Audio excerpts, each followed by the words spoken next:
Hello, everyone, and welcome back to the Music for a Book podcast, Spring Mixtape series. We are your hosts. I'm Britt. And I'm Hannah. And we're bringing you along for some fun remixed episodes. And this week we're visiting the dystopian series of our young adult lives and diving into Sunrise on the Reaping by Suzanne Collins. Yes, we're going to be chatting about Sunrise, but also about the series as a whole, the adaptations. So there will be spoilers if you haven't read the book or watched some of these adaptations. All right, some general theme warnings for this series. This is just a blanket statement.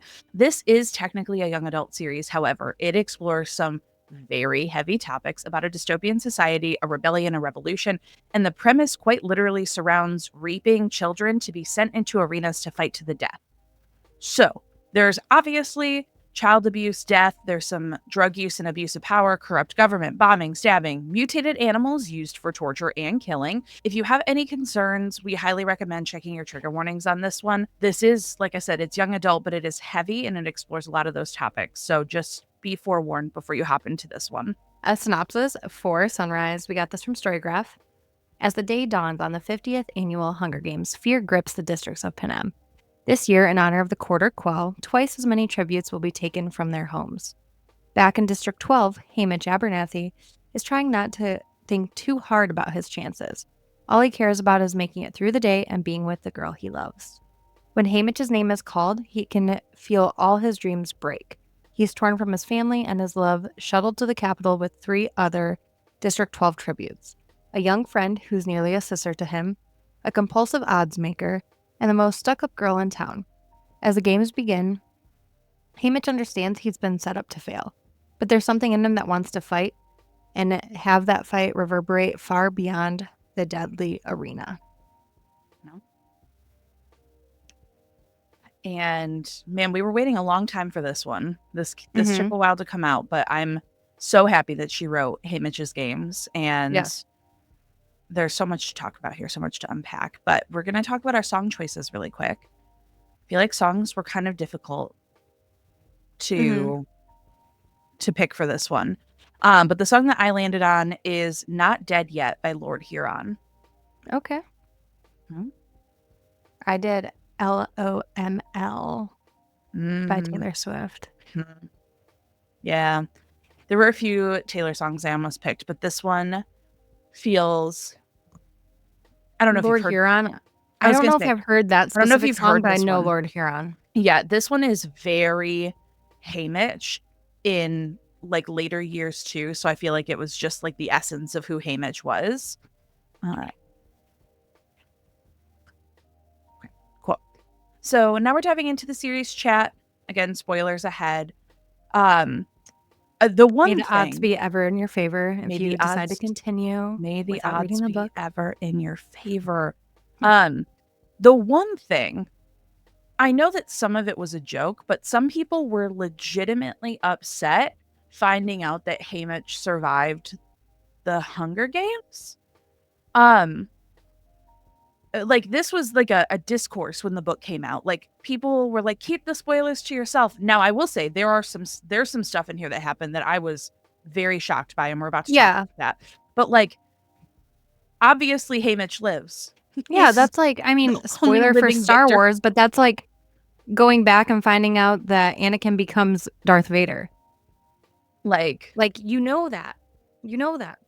This is the origin story. Do you want to know what's crazy? Is that I've never seen Star Wars a day in my life, and yet I know that fact because it's like a fact of like, yeah, hey, like it's an Haymitch unavoidable wins. thing. Like he's the mentor. He's the only winner from District 12. Yeah, like what did we think was gonna happen? Like they didn't start a revolution in the second Quarter Quell. No, like they didn't take down an arena, catching fire style. Spoiler alert again. In Sunrise, but.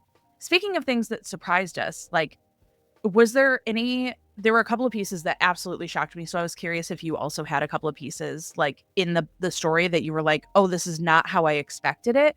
Because we know the basis of Haymitch's Games because in Catching Fire, when they're on the train to the Capitol, after they've been reaped again, they watch his games. And we get kind of the rundown of what happened and how Haymitch won. Yeah. I think it's been so long since I've read or watched the original trilogy, Yeah. that like everything surprised me. And I'm Okay. like, Yeah. oh, I forgot that like he worked with so-and-so or he knew so-and-so. Mhm. So it was really, I enjoyed the whole thing going back into the world. Yeah. I do like almost like an annual rewatch of the Hunger Games movies. Like I'll rewatch Divergent and Hunger Games, like go back into my dystopian thing. I did not reread the trilogy. I do want to reread it as an adult now. But the one thing that really shocked me was the way Haymitch was reaped. Because Haymitch was not actually reaped. He was trying to save someone, and one of the boys got shot, and he was trying to save someone while they were doing the reaping itself. And he ended up getting, you boy, you get up Yep. here, because it was either get up on the stage and walk to your death, have a chance at potentially winning, or just get shot on sight. I think it also surprised me to see Drusilla and how she acted toward her victors from 12, because we have Effie and in the original trilogy, and Effie, while fully misguided and obviously led by the Capitol, is very like full of life, and no matter what, she's trying to like bring light and energy. And Drusilla was basically like, look at the scum of the earth. I can't believe I have to fucking be here again. Look at these kids dying, these gross children, like so much of that. Yeah. I was shocked that Luella died before the games even started. Yeah, that was wild. I'm not surprised. Like so many of these things, I was like, oh, okay, that's crazy, but I'm not surprised, like because of everything that we know of the Capitol. But that was crazy. I remember the like Haymitch like threw the axe over the side and it came back up and cracked the girl's skull in half. That's how I like vividly remember the victory. But all of the information about like bombing the like the portal basically where everything came out of, where the game makers were housed, Beatty's son, that killed me. Beatty's son absolutely killed me. I know when he came back up and he's like, I don't see him. I don't hear him. Yes. Oh.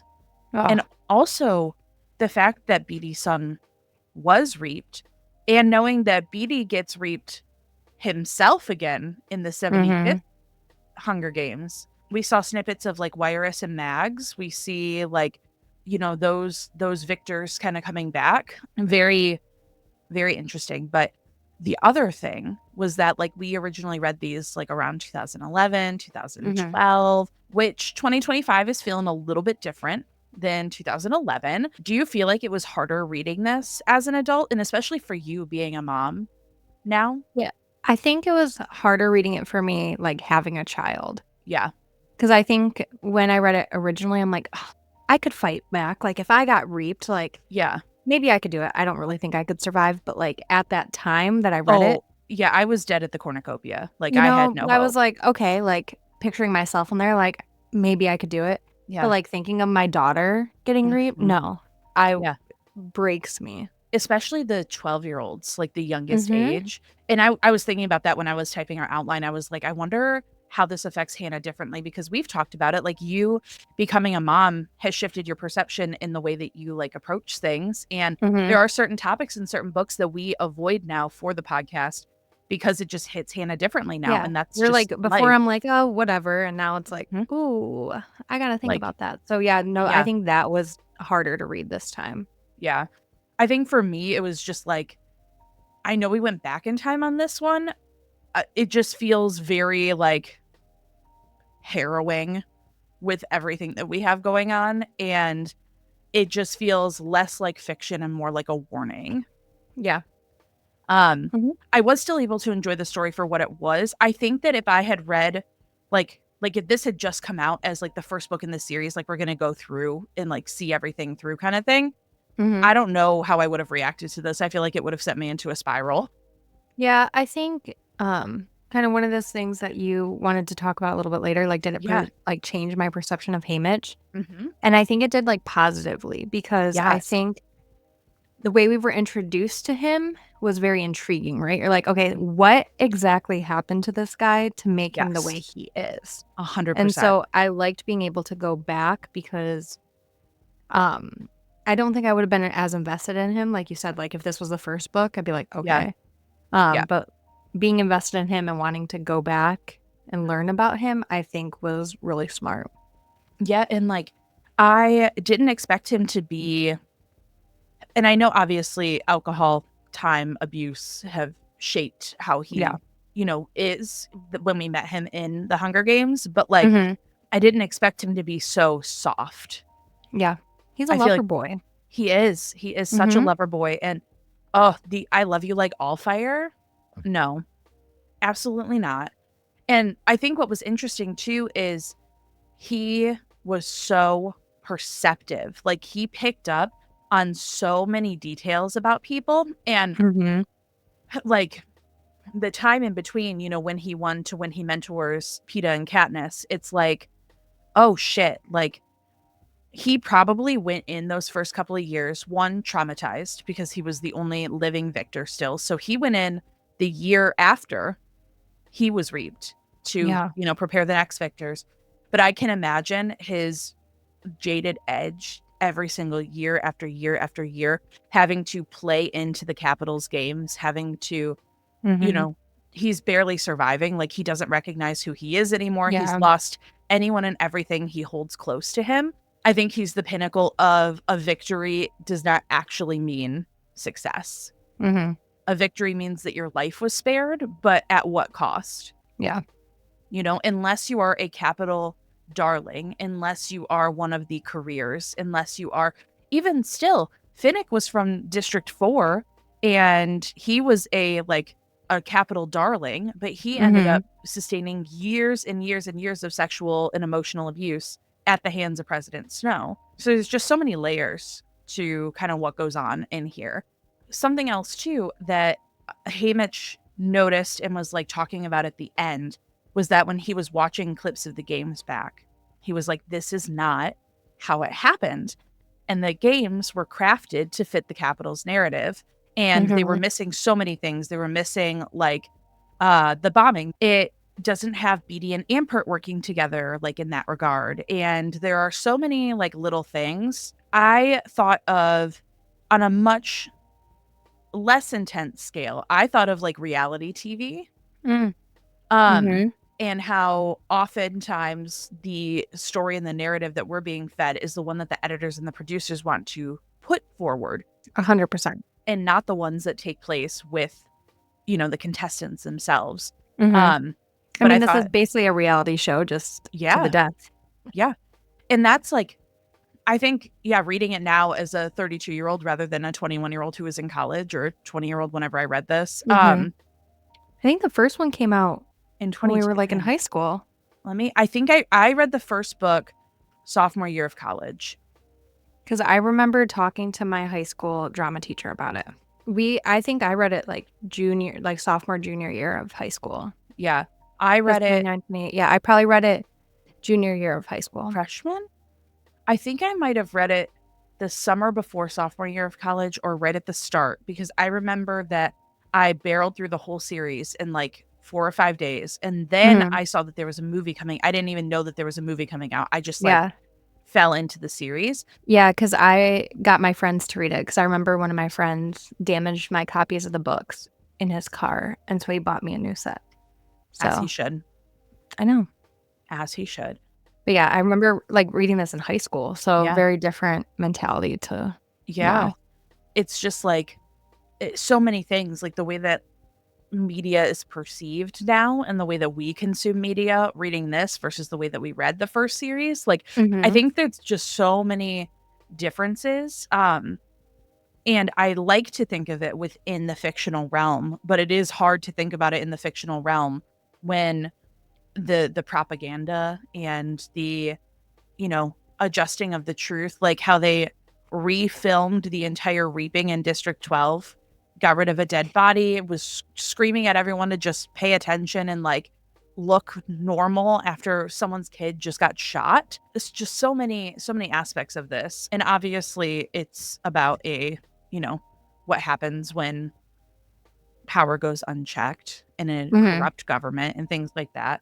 I just had like a rambling thought that I put in here, but it's known, like it is I don't think they explicitly say it, but Plutarch always like hints at it, that the 75th quarter quell was specifically chosen on purpose to punish Katniss and Peeta, to put them back into the ring. Because either way, if it was Peeta that got reaped and Haymitch volunteered for him, Katniss was going in. But it just made me wonder, like, I wonder how many aspects of like the second quarter quell were tampered with ahead of time. Like, because Maisie was the mayor's daughter. There were certain like aspects to what happened in 12 that obviously the Capitol doesn't agree with. And like, the government and Snow get more and more corrupt as time goes on, as more power becomes unchecked and all of that. But I don't know. It was less of a question and more of just like a me thinking about like how deep does it go? Like, yeah, like how deep does the well go? Because we know it goes down far, but like, did it start going down, just a little bit more each year, or like where was the limit on that? Like, I think watching Luella die, like in her chariot, basically, and then being replaced with who I assumed was just a body double on Morphling was my guess. Just high out of her mind with like, they were just injecting her constantly. So, she didn't feel anything. I don't know. That was just like a thought like that I had while I was thinking about everything. Yeah, I think it goes like, there's so many layers to it that are so corrupt that I think from the beginning, it definitely the government had its hand in it. The one thing I will say is I don't know why it doesn't make any sense. Like, it's on my shelf here. I have not read The Ballad of Songbirds and Snakes yet. Me neither. I don't understand, because I was very excited when it came out. Like, I got the book. I still haven't even watched the movie adaptation. I know. I feel like it's one of those ones that it's like a super prequel, right? Yeah. Kind of. Yeah. So there's not like the familiar characters that we were used to. So I feel like when this came out and it's like Haymitch, it's like, yes. Like I was ready for I wanted. Yeah. And I have every intention of going back to this. And I know that there are Easter eggs in here that tie into things that happen in Haymitch's games all the way even back to Katniss. But it's the same. I mean, I know you haven't read the series, but there's like the Twilight book that's like the Life and Death of Britt Hannah, which is like also like a side book that I never read. Yeah. So I don't know. I feel like, I mean, even if you look at Throne of Glass, when did I read Assassin's Blade? When like I 2 read years it, later? When I read it and you said, I guess I'll read it with you. Yeah. So I think like I'm surprised that I feel like choosing this one for the podcast forced me to read it. Otherwise, I feel like it would have just sat on my shelf though too. Yeah. So I'm glad we read it. I don't know. Me with like prequels and novellas, I guess it's just not your vibe.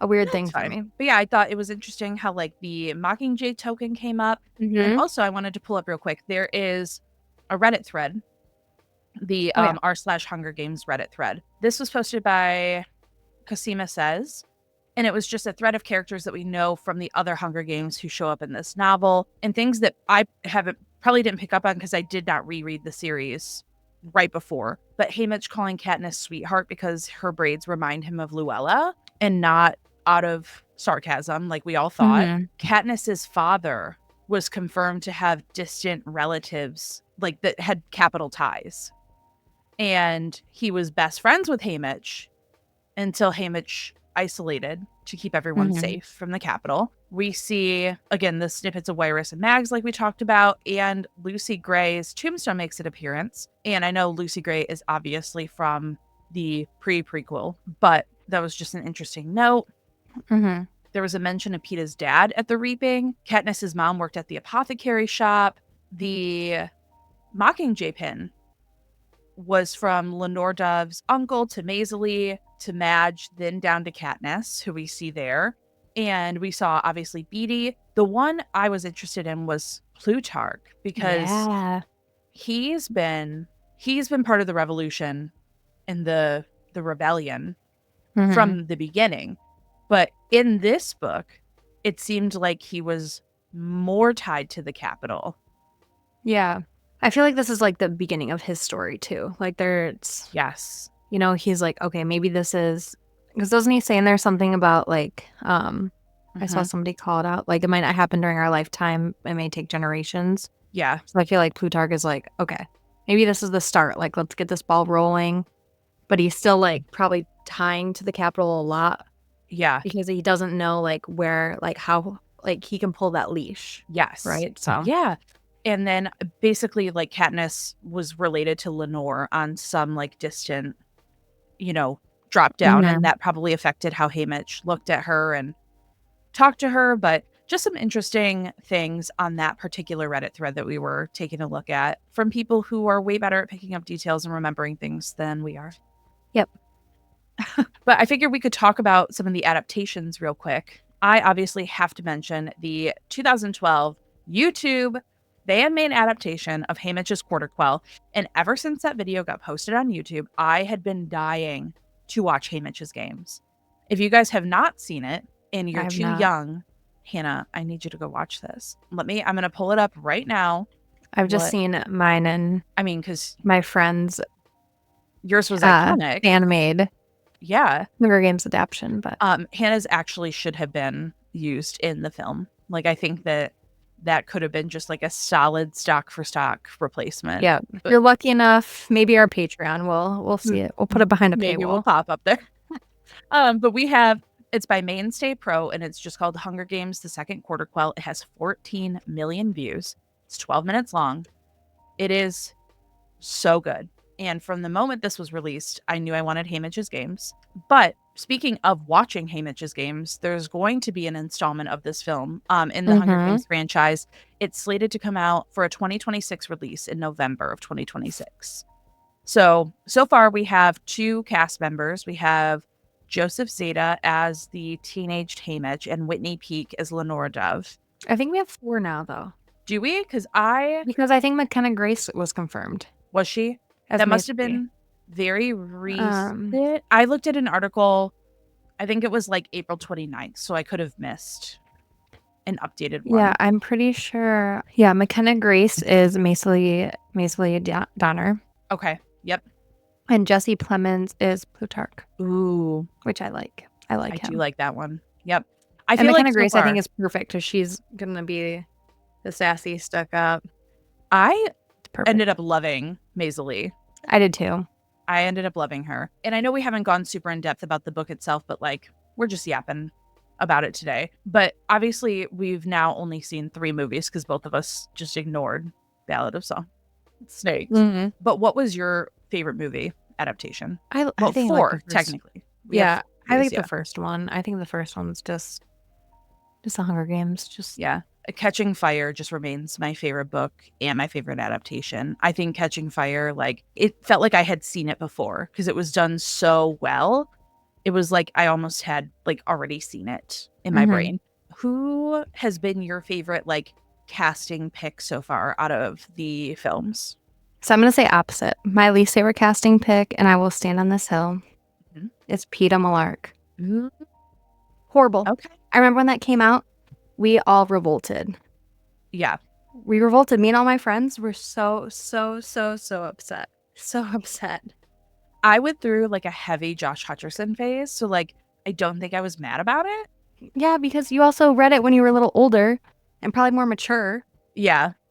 Yeah. I was like, what? I had a couple of years. Like, I think I read it when I was like 18 or 19. We wanted like Alex Pettyfer or like somebody along those lines, somebody to compete with Liam at the time. Yeah. And Josh was just not it. That makes sense. Josh, love you. Now I can appreciate you as Peeta, but my 16-year-old self, no. Was so mad. Yeah, I was so upset. Yeah, Finnick I thought was cast perfectly. Oh, yeah. However, I think that besides Haymitch, Woody Harrelson was the perfect Haymitch. Elizabeth Banks earned her fucking bag with Effie Trinket. You can tell she wanted that role so badly, but oh my God, incredible. Absolutely amazing. But last little like question before we talk about our songs here. We could pick any of the victors, any of the main characters in any of the books. I know whose book we all would love to see. I know everyone is gonna say Finnick. However, who would you pick if Finnick were not on the table? Oh, all right. I think I'd want like Glimmer or like some of the careers. Like I'd love to like hear how that life went. Yeah. You know, like how they're like, did they get pushed into it? You know, like what does that look like? Because like, yeah, what does like being a career actually? Because the careers are the 18-year-olds that volunteer for the capital children that are reaped, and like, which is also kind of like, it's sick in its own capital sense. Like you're also breeding those children to like claim them as victors. As we were sitting here talking about it, I actually had the idea that a Plutarch Heavensby book would be crazy. Yeah. It would be crazy to be on the back end of things and see the inner workings of things. That would be cool. Finnick is the first choice. But yeah, I think Plutarch would be a really, really interesting dive into like how he started and like also how he maintained a relationship with the capital. And his life was never in like his life was obviously always in jeopardy, but like how he never actually came to his demise at that point. Yeah, you're right. That would be cool. All right, you want to talk about our songs real quick? Yeah. I picked Not Dead Yet by Lord Huron. And this is like an ode to who Haymitch becomes. But the verse is just all messed up with nowhere to go. I stare at myself in the mirror alone. It's hard to make friends when you're half in the grave, but I ain't dead yet and I've got something to say. That feels like early Haymitch. But the chorus is, you got holes in your clothes and booze on your breath. You look like hell and you smell like death. And there's a stranger in my eyes again. I swear to God, I don't know him. You're tired of me. I'm tired of you. So turn around and leave me to myself. Like, this feels like a song where Haymitch is just arguing with who he is and who he wanted to be. And then the bridge is, I've been out way too long, heading right for the edge. If she asks about me, tell her I'm not dead yet. And it just repeats the booze on your breath. You look like hell. You smell like death. It just felt like every layer of Haymitch through his journey of getting reaped to where we know him in the actual like Hunger Games trilogy itself. Yeah. No, that's great. I'm going to listen to it because Lord Huron is very vibey. I like it. Yep. Well, I picked LOML. I would say it like that or else I like forget what I'm saying. Yeah. But one, because like the vibe, because we thought it was all going to be like, you know, love of my life, but really it's like the loss of my life. I knew she was going to do that shit. I knew she was going to turn it on us and make it sad. Yep. And so like, I mean, I just feel like that's Haymitch's life, you know, like the love of your life, but really it's like the loss of his life. It's just like everybody he loved is just gone. And just like we embroidered the memories of the time I was away stitching. We were just kids, babe. And I said, I don't mind. It takes time. I thought I was better safe than starry-eyed because like I feel like at that moment, like he thought he was safe. And then it's like, just kidding. Goodbye. Right to like everybody he loves. I think even like a different meaning than what the song is, but like pulling the lyrics out, but it's like still alive, killing time at the cemetery, never quite buried. And so I feel like he's just like hovering that line, right? Like it's just like he's spending time at the cemetery, which is like all these people that are still with him, but not actually with him. Yep. Yeah. I just think it's such a sad song for like a sad moment in his life. Absolutely. Absolutely. Let's talk about what's coming up next. We have something very exciting. So next week, Wednesday, May 21st, we have a very exciting, very special episode that I still can't believe happened. I was shitting myself. I tried to act so normal. I just literally couldn't. But we talked with Tara DeWitt about her upcoming release, Left It Forever. That comes out on May 20th. So the book drops Tuesday. Our episode drops Wednesday. We talked about it in two parts. We talked with her, less spoilery, more spoilery. We did have some technical issues, just so you know, but we were able to get the whole recording, but the quality might not be as great. We had, you know, it was just a tech issue day, and that's okay. Yeah. And after that, we will finish off our spring mixtape series on May 28th, where we're talking about some great, big, beautiful life beach reads. If you know, you know. And just some more beach reads recommendations to add to your summer TBR. And plus, on that episode, we do have a bonus manuscript mini where we get to talk to Jana Sun about her book, The Seas Between Us, which is about mermaids, so it fits the summery vibes. Exactly. And then after that, you're going to want to keep a very close eye on our socials because we have a very important, pretty major announcement coming your way about the future of the podcast. So Yes. keep your eyes peeled there. Follow us on Instagram, TikTok, Discord, Patreon. Give us your thoughts in the Discord server and on social media. Let us know what you're reading. Yes, and please rate and review the podcast on your preferred platform. It helps us so much. To get that 5-star review with visibility, we would greatly appreciate it. And we will see you all next week for our manuscript chat with Tara DeWitt on Left of Forever. Yep. Keep reading with kindness.